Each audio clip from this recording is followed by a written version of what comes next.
Welcome back. You're watching SA Today with me, Unati Bagyashe. Let's take you here now. Eskom will downgrade to stage 2 rolling blackouts from 10 o'clock tonight after some of its units recovered.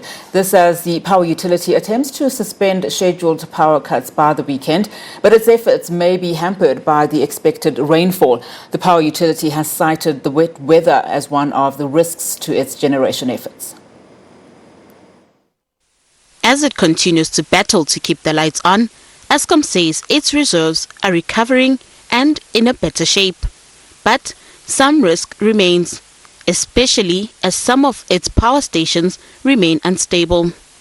Despite this bleak outlook, however, the national power utility is working towards suspending rolling blackouts by the weekend and carrying that momentum into next week. But CEO Andre de Ruyter says all this depends on other factors and natural elements.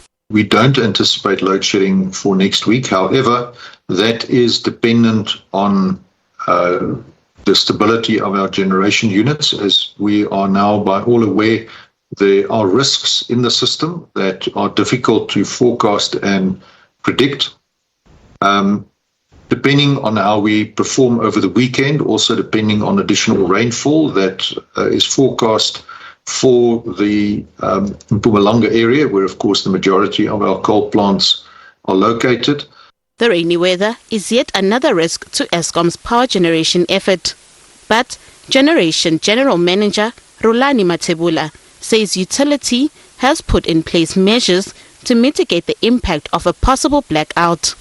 We still need to deal with the issues of the forecasted rain over this coming weekend. The team at different power plants have mobilized to make sure that we can be able to manage the rain forecast, more especially at our power station, Arnold, Camden, Majuba, Kusile, and Grootvlei. Those are the stations that we expect that they will be highly impacted by the coming rain over this coming weekend.